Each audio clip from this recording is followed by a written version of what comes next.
Excuse me po, kuya. May nakita po ba kayong babaeng maganda na lumabas ng building? Marami pong lumabas kanina, sir. Puro sila magaganda. Bakit, sir? May problema po ba? Wala naman po. Pero kilala niyo po ba kasi yung nagdala sa akin dito kanina? Hindi ko po kayo masasagot, sir. Kasi shift ko lang itong duty ko ngayon. Kung gusto niyo po, itatanong ko dun sa huling guard na pinalitan ko. Hindi na po. Okay na. Kung kilala ko na naman kung sino nagdala sa akin dito kanina. Sige po, sir. Ikot lang po ako.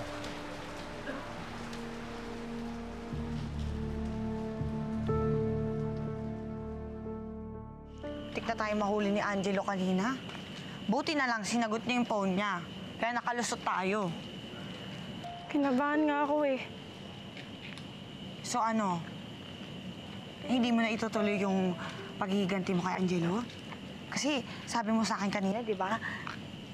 Nagigilty ka na, nagsisisi ka na, ganon. Nagigilty nga ako. Pero tuloy pa rin.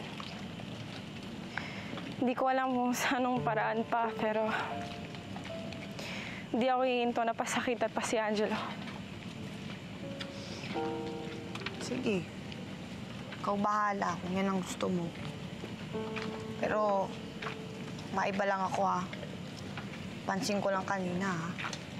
Sweet niyo ni Angelo.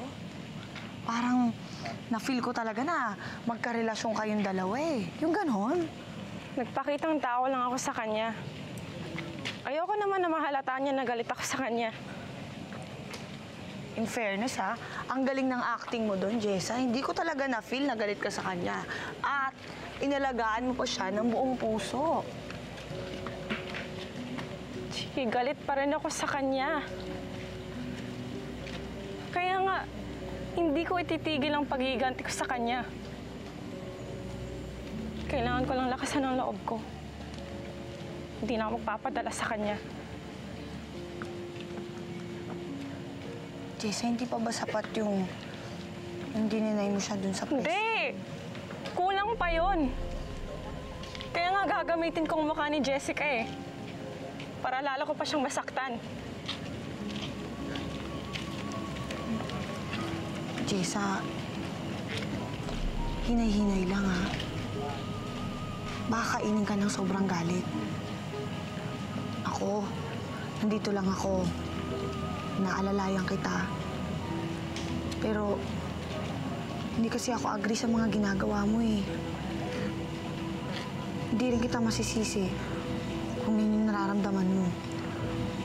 Sige, gusto ko lang pagsisiyan ni Angelo ang ginawa niya sa akin.